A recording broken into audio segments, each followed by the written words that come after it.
guys, so Max is ready for his next activity in the tasks of problem solving. So he did that one with the grill. I'm going to skip this one only because right now he doesn't have a frame of reference. This is about like a snow day and what you should do, but he's homeschooled, so even though he has snow days, there's no early dismissal.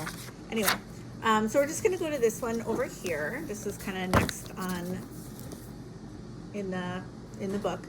And this is basically just having him match which tool created which picture. So you'll go through and just get your baseline data and just ask him, Max, which one of these items do you think the artist used to draw this? And then he'll point. And then which one of these items did the artist use to make this?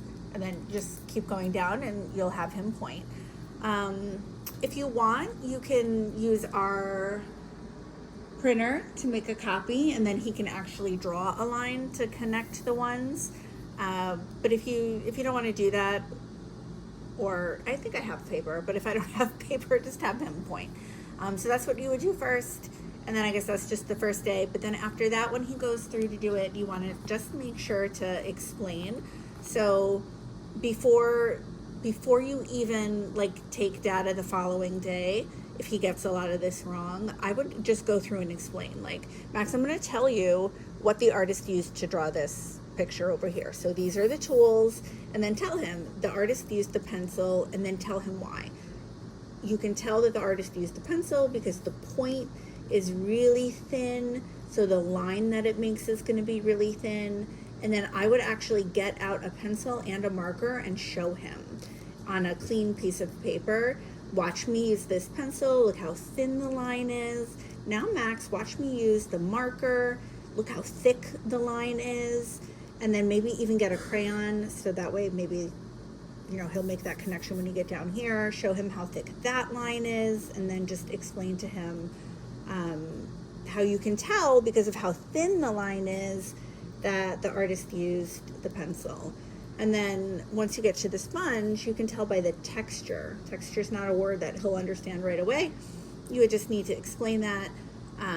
Max, this is a sponge and we use it with paint. You dip the sponge in the paint and see how there's all these tiny little holes. When you press it down, you can see all the tiny little holes in the paint. And then, you would just kind of go through and explain why. I'm going to be honest, this and this, I don't really know. This looks like a paint roller to me. So I find this one kind of weird, but I guess this must hold chalk, and you use it to make the wavy lines. And I would just explain for this one, the artist used this to make the wavy lines because there's 1, 2, 3, 4, there's 5 different pieces of chalk, and there's a bunch of lines down here, so the artist used it and then used it again. I don't know, that one's kind of weird, but I guess the point of this is, all of these activities, it's really just getting him to problem solve and understand the reason why for things, because answering why is so hard for him. So then, after you go through it, you want to see if he can match them, and then the next day you do the same thing, but just really make sure you're explaining everything and maybe even demonstrating. We have a ton of art tools downstairs. You can demonstrate why certain things are the way they are. I actually have ink if he wants to. I have ink pads and stamps. If you look in the plastic bins, it says art supplies. I think in the set on the left-hand side, I have a bunch of stamps and ink. You can even have him make thumbprints, and then just always explain why. And later, he doesn't have to explain why to you to get this right and eventually move on.